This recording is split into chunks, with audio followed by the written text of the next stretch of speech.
Dans les années qui viennent, je pense qu'effectivement la relation au numérique elle est absolument évidente. Je veux dire, la révolution numérique elle est partout et elle est évidemment dans l'histoire et dans le patrimoine. Alors le numérique, c'est quelque chose que les historiens font depuis très très longtemps sans le dire. Ce qu'on appelle aujourd'hui le mouvement des humanités numériques, il existe en histoire depuis qu'on fait de la statistique par exemple, depuis qu'on fait du traitement de texte. Donc, en fait, ça fait 50 ans que les historiens font de la statistique avec l'aide de l'informatique.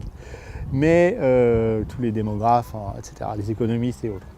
Mais au-delà de ça, ce qui est un peu nouveau, c'est que le numérique arrive dans des dimensions, via l'archéologie en particulier, dans des dimensions d'histoire de l'art.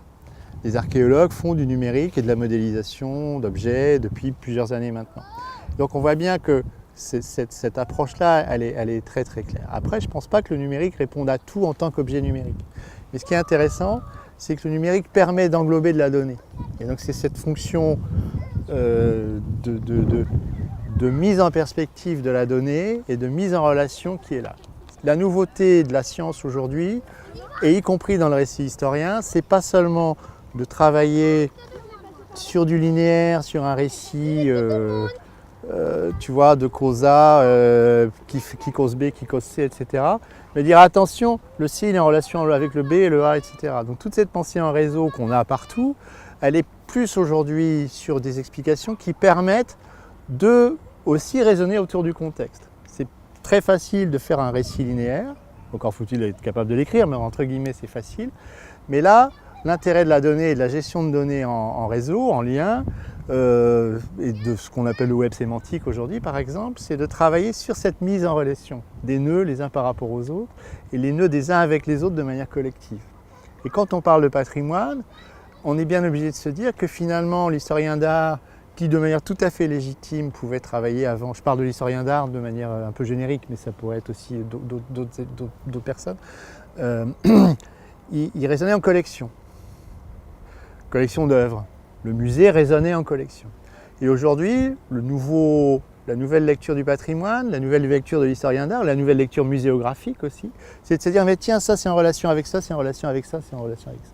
Ce qu'on a fait, nous, par exemple, autour de Nantes 1900, qui est un autre projet qu'on a mené à Nantes avec le musée d'histoire, c'est justement d'expliquer qu'un plan relief, c'est pas juste un objet qui raconte une chose, mais que de se dire qu'à partir de ce plan relief, à partir d'un dispositif interactif et d'une gestion de données, on peut dire que ça, c'est en relation avec ça, etc. Et donc c'est cette problématique de mise en relation et de finalement de mise à plat d'un problème pour ensuite retirer de la qualité et peut-être effectivement à nouveau hiérarchiser des informations, qui me paraît moi tout à fait non seulement dans l'air du temps, mais l'avenir de la recherche. Cet objet-là, on peut en faire une base de données, on peut le contextualiser. On peut le mettre en relation avec les autres grues qu'on voit ici, avec la Loire, avec la grue jaune qu'on voyait tout à l'heure. Et on peut le mettre en relation avec les rails qu'on a ici. Et donc tout ça, c'est de la mise en relation qui n'est pas un récit seulement linéaire, qu'on peut essayer de traduire de manière linéaire.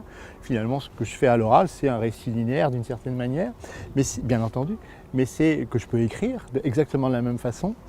Mais c'est aussi la possibilité de se dire, oui, mais là, tiens, on va aller là, on va aller là, on va aller là. C'est ce que les encyclopédies font depuis toujours, c'est la question d'hypertextualité, c'est-à-dire que tu as un renvoi, etc. Et donc cette notion de renvoi possible, elle permet là du coup de changer d'un point de vue heuristique cette question de la documentation d'histoire par exemple. On a un ensemble documentaire qui est là. Et puis on a aussi j'en discutais il n'y a pas longtemps dans un colloque avec un collègue qui lui est plus classique dans son approche. Je lui dis mais oui, mais ton approche classique, elle va être intégrée à l'ensemble de la réflexion puisque ça peut faire partie d'une partie de la donnée, d'une des données du modèle. Et tu vois, le modèle, il est englobant comme ça et il permet des relations et des mises en relation. Et je pense que là, vraiment, on a des possibilités assez fantastiques.